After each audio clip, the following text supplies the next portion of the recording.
اعوذ باللہ من الشیطان الرجیم بسم اللہ الرحمن الرحیم۔ خواتین و حضرات، آج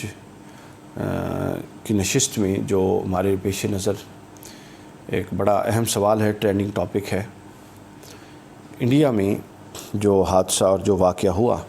ادے پور میں، جس میں محمد غوث نامی ایک شخص اور ریاض اتاری نامی ایک شخص نے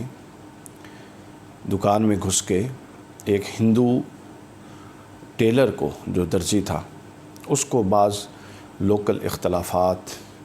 جس کو مذہبی رنگ دیا گیا، اور مذہبی اختلافات کی بنیاد پر اس کو نہایت بے دردی کے ساتھ اور نہایت جارحانہ انداز میں چھریوں کے ساتھ اس کو قتل کر دیا۔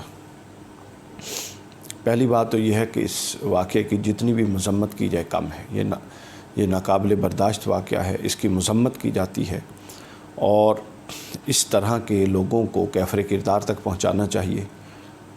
وہ چاہے جس جماعت سے ہوں، جس طبقے سے ہوں، جس مکتب فکر سے ہوں، جس مذہب اور مسلک کے ماننے والے ہوں، چونکہ اسلام، قرآن اور سنت ان کا صریح اور بالکل واضح موقف ہے کہ ایک انسان کی جان کا ناحق قتل پوری انسانیت کا قتل ہے، اور ایک انسان کو بچانا پوری انسانیت کو بچانے کے مترادف ہے۔ تو پہلی بات تو یہ اس واقعے کی مذمت ہے۔ دوسری یہ کہ اس واقعے میں جو دو لوگ ملوث ہیں، محمد غوث اور ریاض اتاری، ان لوگوں کی نسبت نام سے بھی واضح ہے، اتاری ہے، اور ان کی نسبت مولانا الیاس قادری صاحب کے ساتھ ہے، جو دعوت اسلامی کے امیر ہیں، ان کے ساتھ کی گئی ہے۔ یہاں ایک میں بڑی اہم بات کرنا چاہ رہا ہوں کہ ان کے ساتھ کی گئی ہے، اور اب لوگ دعوت اسلامی پر لعن طعن کا ایک دروازہ کھول رہی ہیں، اور جناب الیاس قادری صاحب اور یہ سارے معاملات آگے چل رہی ہیں کہ ان کی پالیسی ایسی ہے، یہ ایسے شدت پسند مذہبی طبقے تیار ہو رہے ہیں۔ آپ اگر میرے ریگولر لسنر ہیں تو آپ کو اندازہ ہوگا کہ دعوت اسلامی کی جو فکر ہے، مذہبی فکر ہے، اور جو سیاست میں نہ آنے کے حوالے سے ان کے افکار و نظریات ہیں، مجھے ان سے سخت اختلاف ہے، اور میری اکثر ویڈیوز میں میں ان کی ان افکار اور نظریات پر تنقید بھی کرتا ہوں، اور میں ان پر تنقید کو بالکل درست سمجھتا ہوں، چونکہ ان کی دینی فکر کے اندر اعتقادی مسائل میں وہ درست نہیں ہے، کئی معاملات میں ان سے مجھے اختلاف ہے، تنگ نظری ان کے ہاں پائی جاتی ہے۔ لیکن جہاں تک یہ بات ہے کہ ان پر یہ الزام لگایا جائے کہ وہ دہشت گرد ہیں یا دہشت گردی کو پروموٹ کرتے ہیں، یا اس نوعیت کا واقعہ الیاس قادری صاحب یا دعوت اسلامی کے کھاتے میں ڈالا جائے، تو یہ بات نہیں، یہ بات ماننے والی نہیں ہے، یہ بالکل غلط بات ہوگی۔ قرآن مجید نے اصول دیا ہے کہ کسی کی محبت یا کسی سے اختلاف آپ کو اس نہج پہ نہ لے آئے کہ آپ حق بات نہ کہہ سکیں۔ تو لہٰذا آج کا جو کلپ ہے یہ میں حق بات کہنے کے لیے کر رہا ہوں، چونکہ عام طور پہ یہ تاثر ہے کہ میں دعوت اسلامی کے خلاف زیادہ بولتا ہوں۔ تو الیاس قادری صاحب کے ساتھ آپ کے اعتقادی اختلاف، فکری نوعیت کے اختلاف، ان کی تنظیمی پالیسی کے اختلاف وہ ہو سکتی، لیکن یہ بات بالکل غلط ہے، یہ بات کہ ان کا کسی طرح سے کوئی وہ دہشت گردی کو فروغ دیتے ہیں یا وائلنس کو فروغ دیتے ہیں، ایسا ہرگز نہیں ہے۔ وہ ایک نہایت پرامن جماعت ہے، پاکستان میں بھی ان کی جو پوری تاریخ ہے جب سے وہ بنی ہے، تو انہوں نے ہمیشہ پرامن رہنے کا درس دیا، حتیٰ کہ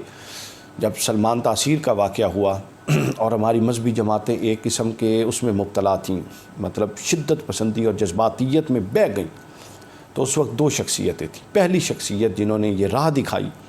کہ ہم نے قانون کو ہاتھ میں نہیں لینا اور اس جذباتیت کے خلاف بند باندھا،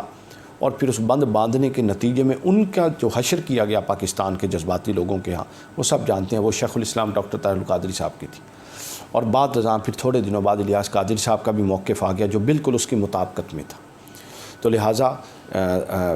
بلکہ اگر آپ پورے پاکستان میں بہت ساری دینی جماعتیں ہیں جو نان وائلنس ہیں، جن کا بالکل پرامن ایجنڈا ہے، جو سیاسی ہیں بھی صحیح اور نہیں بھی صحیح،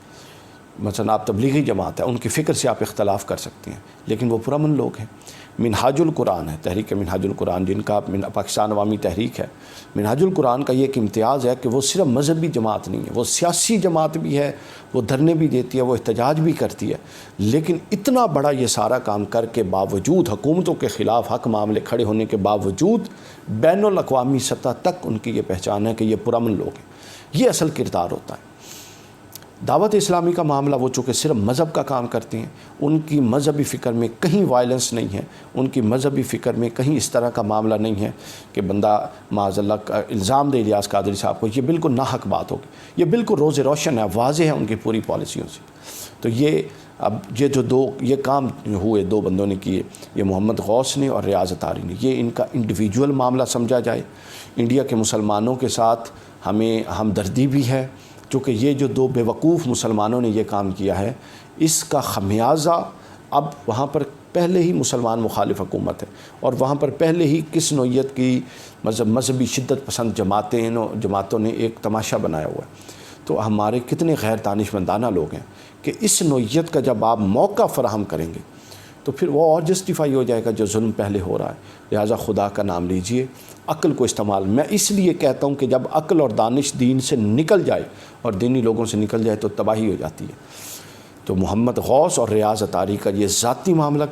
ڈکلیئر کیا جائے، ان کو ان کا ذاتی چیز سے جوڑا جائے، نہ کہ اس کو پوری جماعت سے اور جماعت کے سربراہ سے جوڑا جائے، یہ قطعی طور پہ ناانصافی ہوگی، ایسا ہرگز نہیں ہونا چاہیے، یہ غلط بات ہے۔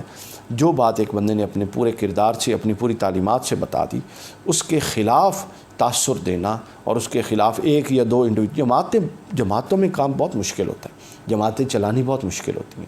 تو پھر اس میں 1 2 4 5 بندوں کے ایکٹ کو آپ قائد یہ جماعت کا ایکٹ نہیں کہہ سکتے۔ ہر جماعت میں ایسا ہوتا ہے، انڈیویجولز کا ایکٹ ہوتا ہے، وہ جماعت کی پالیسی کے اگینسٹ ہوتا ہے۔ تو لہٰذا اس معاملے میں بھی ہماری یہی رائے ہے، اور انڈیا کے مسلمانوں کے لیے بھی یہی ہے کہ وہ اس پیغام کو بھی آگے پہنچائیں، اور دوسرا وہ اس کو آئندہ کے لیے پریسیڈنٹ بنائیں کہ خبردار ایسا معاملہ نہیں کرنا جو آپ لوگوں کو چند ایک کی جذباتیت کا تو تسکین ہو جائے لیکن باقی مسلمانوں کے لیے وبال کھڑا ہو جائے۔